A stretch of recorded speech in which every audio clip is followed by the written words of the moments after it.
Bonjour, monsieur le conseiller. Bonjour. Merci de nous recevoir dans votre bureau. Nous allons nous entretenir avec vous. Vous êtes conseiller spécial du président de la République en charge de la couverture maladie universelle et coordonnateur du comité technique de coordination à la coordination nationale de la couverture santé universelle. Nous allons parler aujourd'hui de ce grand programme du chef de l'État qui est la couverture santé universelle. En termes simples, comment les décrirez-vous pour le Congolais lambda qui voudrait le comprendre? C'est très simple. Merci d'abord de votre déplacement jusqu'ici. Alors, c'est très simple. La couverture santé universelle est effectivement une grosse priorité du chef de l'État. Mais elle consiste en quoi? Elle consiste à simplement dire aux Congolais, le jour où vous êtes malade, vous ne devez pas commencer à chercher l'argent, premièrement. Deuxièmement, il faut que vous accédiez à des soins de santé de qualité. Alors, ça c'est la définition que l'OMS donne de la couverture santé universelle, c'est-à-dire l'accès de tous à des soins de santé essentiels dont ils ont vraiment besoin, mais que ces soins-là soient de qualité, première condition. Deuxième condition, sans qu'ils se ruinent financièrement. La couverture santé universelle, est-ce une réelle nouveauté en RDC? Bon, alors la couverture santé universelle, ce n'est pas une innovation, c'est un besoin de chaque individu de se retrouver pris en charge quand il a besoin au niveau sanitaire sans que ça lui pose des problèmes financiers. Alors, je vais essayer de vous donner 2-3 éléments essentiels. Le premier élément, le pays ne peut pas se développer sans la couverture santé universelle. C'est aussi simple que ça. Pourquoi? Parce que chaque fois que vous êtes dans un besoin de santé, vous dépensez de l'argent seul, vous entrez dans une situation de catastrophe. On appelle ça les dépenses catastrophiques. Quand vous sortez de chez vous, vous ne pensez pas que vous allez avoir un accident de circulation. Vous ne pensez pas que vous allez faire une infection sévère. Vous ne savez pas que vous devez avoir 1000, 2000 dollars sur vous pour payer les soins. Mais si donc, du jour au lendemain, on vous dit, donnez 3000 dollars de caution, payez 500 dollars pour une appendicite, vous vous retrouvez dans une dépense que vous n'avez pas prévue, qu'une dépense catastrophique. Et si tout le monde se retrouve dans cette situation-là, le pays ne peut pas, malheureusement, se développer. Ça, c'est une première chose. Une deuxième chose, il faut que, quand vous avez besoin de soins, que ces soins-là soient là. Si vous faites un accident de circulation et qu'on vous dit, on doit vous faire un scanner, mais il faut que le scanner soit quelque part. Sinon, vous allez avoir votre hémorragie dans la tête et jusqu'à ce que vous allez mourir. Donc, il faut que les soins existent. Donc, vous avez vu, première condition, il faut que vous puissiez avoir les moyens. Deuxième condition, il faut que les soins existent. Troisième condition, il faut que vous puissiez accéder à ces soins-là. Parce que si vous êtes dans une zone rurale où il n'y a pas de soins, on peut dire qu'il y a une couverture santé universelle, mais oui, mais moi, je ne peux pas accéder aux soins. Donc ça, c'est au niveau des dimensions de la couverture santé universelle. Mais pourquoi est-ce que c'est très important? Comme je vous ai dit, le pays ne peut pas se développer sans ça. Pourquoi? Parce que tous les pays qui se sont développés ont d'abord protégé leur population contre les risques de santé. Alors, je vais vous donner un exemple qui va vous permettre de bien comprendre la chose. Imaginez une maman maraîchère qui fait des efforts pour économiser, après avoir vendu ses légumes, ses fruits. Au bout de plusieurs mois, elle arrive à économiser 200 dollars. Et puis, un jour, on l'appelle, on lui dit, maman, votre enfant a une appendicite, elle est à l'hôpital, il faut payer 400 dollars. Elle a fait des efforts, elle a économisé 200 dollars, mais là, on lui dit, son enfant doit être opéré, il faut 400 dollars. Qu'est-ce qu'elle va faire? Elle va dépenser les 200 dollars qu'elle avait économisés, mais elle va aller s'endetter de 200 dollars. Ce qui fait que cette maman-là, qui avait une épargne, maintenant se retrouve dans une dette. Ça, c'est une première dimension de l'économie. Une deuxième dimension, imaginez toujours cette même maman-là, cette fois-ci, ce n'est pas son enfant qui est malade, c'est elle-même qui est malade. Or, c'est elle qui paye le loyer, c'est elle qui paye la nourriture, qui paye l'école de l'enfant, qui paye les soins de santé des enfants. Donc, elle-même tombe malade. Ça veut dire qu'on ne paye plus l'école, on ne paye plus le loyer, on ne paye plus à manger. Donc, il n'y a plus de production. Donc, première dimension, l'épargne, il n'y en a plus. Deuxième dimension, il n'y a pas de production. Alors, troisième dimension, vous savez que pour qu'une économie fonctionne, il faut consommer. C'est-à-dire qu'il faut aller acheter une chemise, donc le vendeur peut maintenant vendre. Il faut acheter un stylo, donc le vendeur peut vendre. Donc, il faut de la consommation. Mais comme il n'y a plus d'épargne, elle est même endettée, elle ne peut pas consommer. Si vous regardez là, vous avez les trois dimensions de l'économie. L'épargne, vous avez la production et vous avez la consommation. Maintenant, on parle d'une maman multipliée par 1 million de mamans, multipliée par 2 millions de mamans. Vous comprenez pourquoi est-ce que l'économie ne peut pas aller de l'avant si les gens ne sont pas protégés financièrement. Et donc, la couverture santé universelle, c'est la réponse à ça. Pour que le pays se développe, il faut que les gens soient protégés. Alors, souvent la question c'est, oui, mais il faut beaucoup d'argent. Non, au contraire. Quand vous reprenez cette maman-là, vous comprenez que si elle n'est pas protégée, malheureusement, elle ne va jamais s'enrichir. Donc maintenant, on sait que quand on met de l'argent pour la santé, on met $1 dans la santé, ça produit $17 dans l'économie.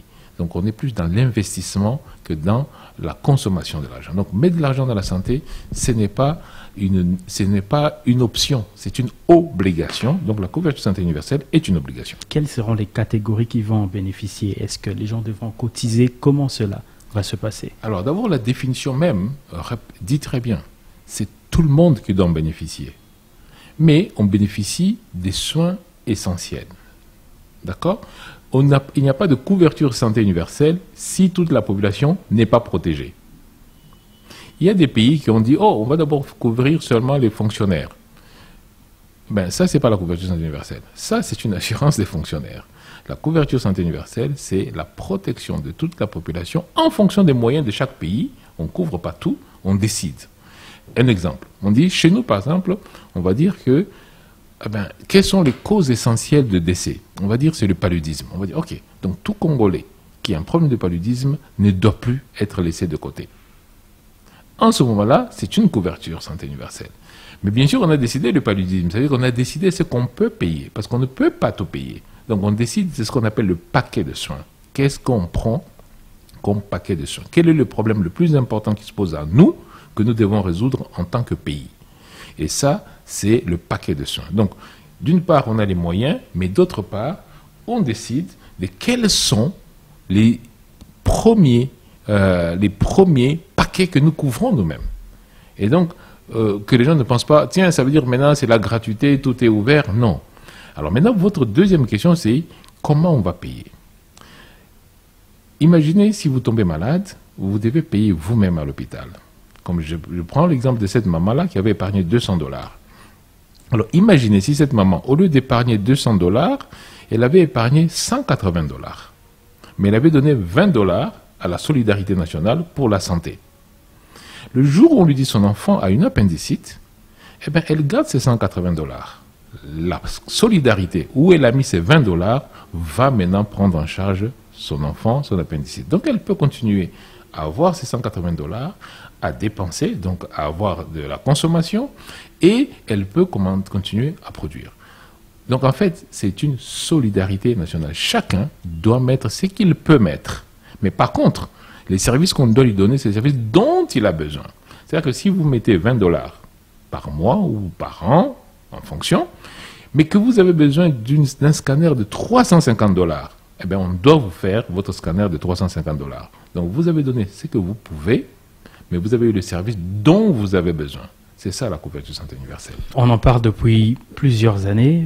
Plusieurs différents plans nationaux de développement du secteur sanitaire évoquent depuis plusieurs années cette question. Où en sommes-nous à ce jour par rapport à sa mise en œuvre? D'abord, il faut savoir que c'est un choix politique. Les politiciens doivent décider ce qu'ils font. Le président de la République a pris le choix d'aller vers la couverture santé universelle. Il faut savoir que notre arsenal juridique est très pauvre parce que les politiciens ne se sont pas appropriés de ce programme majeur. Il y a seulement 4 malheureux articles dans la loi de la santé qui parlent de la couverture santé universelle. Donc, où est-ce qu'on en est aujourd'hui? Au 1er juin de cette année, donc il y a à peine 3 mois, le président de la République a pris une ordonnance instituant le Conseil national de la couverture santé universelle. C'est la première décision de mise en œuvre. Avant, on évoquait la couverture santé universelle. Dans le plan national de développement sanitaire, effectivement, on dit, on va vers la couverture santé universelle. Mais c'est tellement un problème qui touche à plusieurs secteurs qu'il ne suffit pas de citer. Il faut mettre les arrangements institutionnels qui font que maintenant, on peut mettre la couverture santé universelle en place. Donc, le président de la République a pris une ordonnance et nous sommes en train de travailler. C'est pour ça que vous êtes ici, parce que c'est moi qui coordonne le comité technique du Conseil national. Nous sommes maintenant en train de mettre en place tous les éléments institutionnels, tous les piliers pour que la couverture santé universelle se mette en place. Alors, c'est quoi ces éléments? Premièrement, si on dit à cette maman qui avait $200, on dit cotise de $20, mais va cotiser où? Donc, il faut qu'il y ait un fonds où on peut mettre. La loi prévoit déjà le fonds, ça s'appelle le fonds de solidarité, c'est la loi 2018, et donc maintenant, on doit mettre ce fonds-là en activité. Et donc, le Premier ministre doit prendre maintenant un décret de mise en application de ce fonds-là. Maintenant, on va dire, OK, maman va à l'hôpital, mais elle ne peut pas payer. C'est le fonds qui va payer. Mais pour que le fonds paye, il faut qu'il existe. Donc, nous sommes en train de mettre en place les différents piliers, les différents organes de mise en œuvre de la couverture santé universelle. Je m'en vais réévoquer le plan national de développement du secteur sanitaire 2016-2020 qui assure qu'il y a eu des progrès en termes de couverture géographique, des formations sanitaires réhabilitées ou construites, mais il y a encore beaucoup des problèmes en termes de formation du personnel, en termes d'équipement. Qu'est-ce que la couverture sanitaire universelle va venir apporter de plus à ces établissements pour qu'ils assurent leur rôle d'intérêt public? La question que vous posez, c'est le travail du secteur de la santé, du ministère de la Santé. Comment on améliore l'offre de soins? C'est-à-dire les institutions publiques, les médicaments, les ressources humaines, ça c'est l'offre de soins. Mais rappelez-vous qu'on doit aussi permettre que les gens accèdent à ces soins. Donc les gens doivent avoir la protection financière. Ça c'est un autre pilier important qui relève cette fois-ci du ministère de la Prévoyance sociale. Parce que c'est la Prévoyance sociale qui organise la protection sociale. Et la couverture santé universelle, dans les objectifs de développement durable, est un pilier de la protection sociale. Donc ça, c'est le ministère de la Prévoyance sociale. Pourquoi je vous dis ça? Parce que ça vous montre tout de suite la dimension multisectorielle de la couverture santé universelle. Dans notre pays, par exemple, les accidents de route tuent plus que le sida. Mais qui peut régler le problème des accidents de route? C'est le ministère des Transports. Vous voyez que c'est un autre ministère qui doit jouer un rôle important dans la santé. Parce que les accidents de route tuent plus que le sida.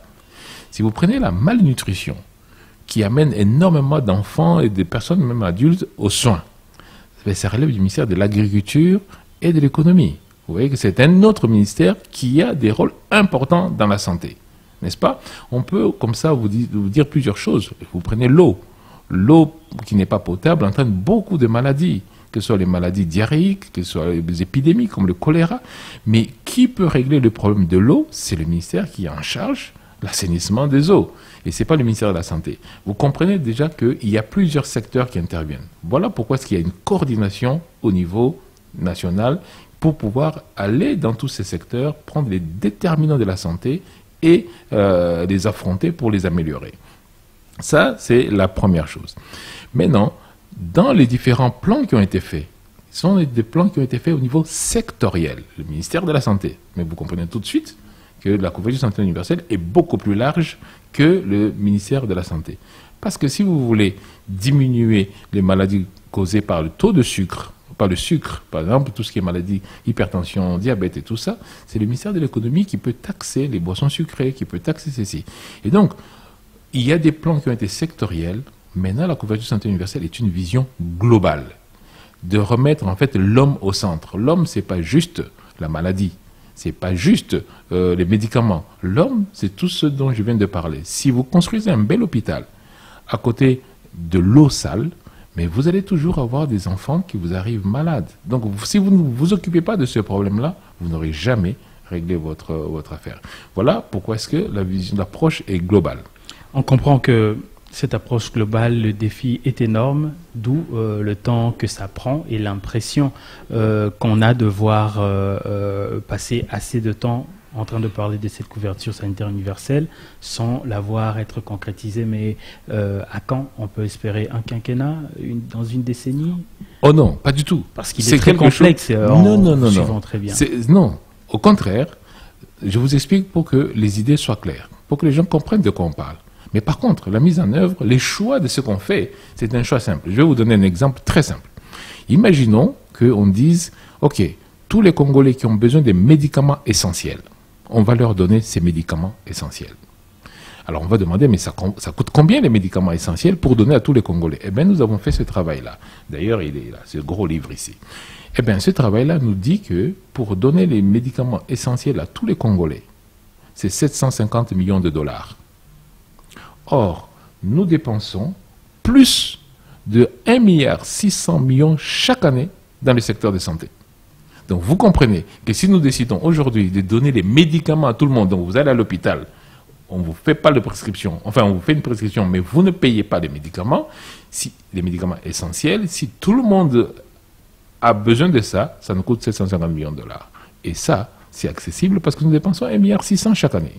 Donc vous comprenez que ça paraît gros parce que je vous explique les différents piliers, mais en réalité, quand on doit mettre en place, c'est des décisions politiques qui peuvent aller très très vite. Et donc, ce n'est pas dans 5 ans.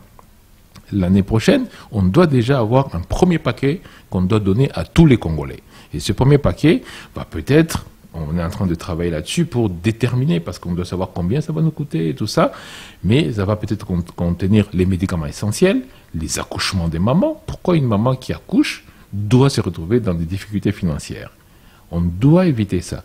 Les tout petits qui ont moins de 5 ans, ils ne doivent pas être dans des difficultés financières quand ils ont des problèmes de santé. Et ça, on n'a pas besoin d'attendre 5 ans pour ça. La Chine, qui est un pays qui a 1,5 milliard de gens, a mis la couverture santé universelle à moins de 10 ans. Donc, nous, on n'a pas besoin d'attendre 15 ans. En fait, ça paraît gros quand on explique, mais en réalité, c'est assez simple à mettre en place. Le programme social exige un financement suffisant et un encadrement légal pour s'inscrire dans la durée. Combien coûtera-t-il annuellement à l'État congolais dans la mise en œuvre de la couverture sanitaire universelle et quelles précautions légales sont prises pour assurer sa pérennisation? En termes de coûts, ça dépend du paquet que nous décidons. Par quoi on commence? Si nous décidons, par exemple, je viens de vous donner l'exemple des médicaments essentiels, je vous ai dit, c'est 750 millions de dollars. Si nous disons, OK, là-dessus, on va ajouter les accouchements, là-dessus, on va accoucher les tout petits qui ont moins de 5 ans, ça va nous coûter 1 milliard, 1,2 milliard. Rappelez-vous que nous dépensons déjà 1,6 milliard chaque année.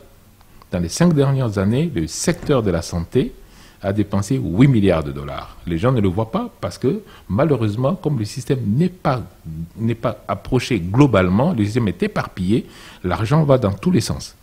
Et donc, avec l'approche de la couverture santé universelle, on dit, OK, avec 1,6 milliard là, qu'est-ce qu'on peut faire déjà pour tout le monde? Et donc, à côté de ça maintenant, la deuxième chose, c'est la solidarité nationale. Parce que cet argent que nous dépensons aujourd'hui, c'est avant la solidarité. C'est quand vous tombez malade, vous allez dépenser vous-même. Nous, on dit non, il ne faut pas que vous soyez seul face à des problèmes de maladie. Il faut que vous soyez assistés et c'est là qu'interviennent les assurances maladie et tout ça. Alors, pour s'assurer de la pérennisation, on fait ce qu'on appelle des études actuarielles. On étudie quelle est la capacité réelle des populations congolaises à contribuer et combien de temps ça peut tenir. Donc nous, nos études actuarielles que nous sommes en train de lancer, c'est pour voir combien de temps le système peut tenir sur 50 ans. Est-ce que le système est solide, peut être solide sur 50 ans? C'est ça la première chose. La deuxième chose, c'est la loi. Comme je vous ai dit, il y a 4 malheureux articles dans la loi qui parlent de la couverture santé universelle. Il faut aller vers une vraie loi de la couverture santé universelle. C'est ce que tous les pays qui ont pris ce problème à bras-le-corps ont fait. Il faut aller vers une vraie loi en disant, voici ce qu'on demande à tous les Congolais. Aujourd'hui, par exemple, nous sommes dans un système octroyé, c'est-à-dire que l'employeur est censé payer les soins de ses employés. Mais nous allons vers un système contributif, c'est-à-dire, vous donnez quelque chose, l'employeur donne quelque chose. Rappelez-vous de cette maman avec ses 200 $, si elle avait donné 20 $ au système, eh bien, imaginez que nous ayons 1 million de mamans comme ça, qui donnent 20 $, vous comprenez que par mois, ces mamans-là peuvent mettre de côté 20 millions de dollars. Si vous prenez les Wewa, dans notre ville ici, je dis bien ville de Kinshasa, il y a 380 000 Wewa. Imaginez un Wewa qui donne 1 $ par jour, c'est-à-dire une seule course. Ça nous ferait 380 000 $ jour. Et il a fait sa course, il a donné son dollar, c'est fini. Et il continue sa journée et il ne se rend même pas compte qu'il a contribué pour la santé. Donc ce n'est pas un problème d'argent, c'est un problème d'organisation et de stratégie, d'intelligence stratégique. Il existe des mutuelles de santé, il y en a près de 180 au pays. Quel rôle ces structures peuvent jouer dans le cadre de la couverture sanitaire universelle en RDC? Alors, c'est une très bonne question parce qu'il y a 130 mutuelles à peu près dans la ville en République démocratique du Congo. Ces mutuelles-là couvrent à peine 1,5 million de gens. Nous sommes à 100 millions. Quand est-ce que les mutuelles vont pouvoir couvrir même seulement le double, c'est-à-dire 3 millions de personnes? Donc, vous voyez très vite que ce n'est pas les mutuelles la solution. Pourquoi? Parce que les mutuelles contiennent en elles-mêmes l'inefficacité. Pourquoi? Tout simplement parce qu'elles sont basées sur le volontariat. La couverture santé universelle n'est pas basée sur le volontariat. Elle est basée sur la solidarité obligatoire. C'est-à-dire, on dit, OK, vous êtes Wewa, tous les jours, vous mettez 50 centimes. Parce que vous êtes capable de faire ça. Vous êtes directeur d'entreprise, tous les jours, vous mettez $1. Vous êtes maman maraîchère, tous les jours, vous mettez 20 centimes. Mais de manière obligatoire. Le défi que nous avons, c'est que nous sommes dans une économie informelle. Et 80% des gens n'ont pas de salaire. C'est une économie informelle. Mais économie informelle, ça ne veut pas dire absence d'économie. Ça veut dire que c'est une économie non régulée. Donc le défi que nous avons, c'est d'une part de réguler l'économie, mais de l'autre part de prélever le montant qu'il faut pour la couverture santé universelle. Ça, ce sont des défis techniques sur lesquels nous sommes en train de travailler. Et des mécanismes de canalisation également. Mécanismes de canalisation de ce fonds. Et effectivement, notre pays, contrairement à beaucoup d'autres pays, a des capacités de le faire. Mais il faut effectivement, c'est pour ça que je parle d'une loi spécifique de la couverture santé universelle qui détermine qu'est-ce qu'on met dans le paquet commun pour que tout le monde ait accès à des soins de santé de qualité. Nous devons passer d'un système où c'est du chacun pour soi vers un système où c'est nous tous pour chacun. C'est-à-dire que le jour où vous êtes malade, ce n'est pas ce jour-là que vous devez compter sur vous-même. Il faut que vous puissiez compter sur la solidarité nationale. C'est comme ça que les pays se sont développés. Le Japon, après la Deuxième Guerre mondiale, a instauré la couverture santé universelle. Pourquoi? Parce que la couverture santé universelle, ce n'est pas pour les riches, c'est justement pour les pauvres. Parce que souvent, les gens ont tendance à penser, oui, mais quand on aura l'argent, quand on sera riche. Non. Mettez la couverture santé en place avant de devenir riche, parce que c'est ça qui va vous faire devenir riche. N'attendez pas de devenir riche pour mettre la couverture santé en place, parce que ça ne se fait pas. Vous ne deviendrez pas riche si à chaque événement de santé, pas seulement pour vous, mais pour votre frère, pour votre neveu, pour votre oncle, quelqu'un qui est au village, qui vous appelle, les gens de la diaspora envoient 3 milliards de dollars chaque année ici. Mais quel est le premier poste de dépense pour lequel ils envoient l'argent? C'est pour la santé. Ma mère est malade, mon oncle est malade, ma tante va coucher. C'est le premier poste. Et donc, ça montre bien que c'est un problème majeur. Et donc, qu'on ne pense pas qu'on doit d'abord devenir riche pour mettre un bon système en place. Non, mettons un bon système en place pour devenir riche. Merci beaucoup, monsieur le conseiller, de nous recevoir chez vous. Je rappelle que vous êtes conseiller spécial du président de la République en charge de la couverture maladie universelle et coordonnateur du comité technique de coordination à la coordination nationale de la couverture santé universelle. Merci beaucoup. Ngoma Congo, eza kobeta o.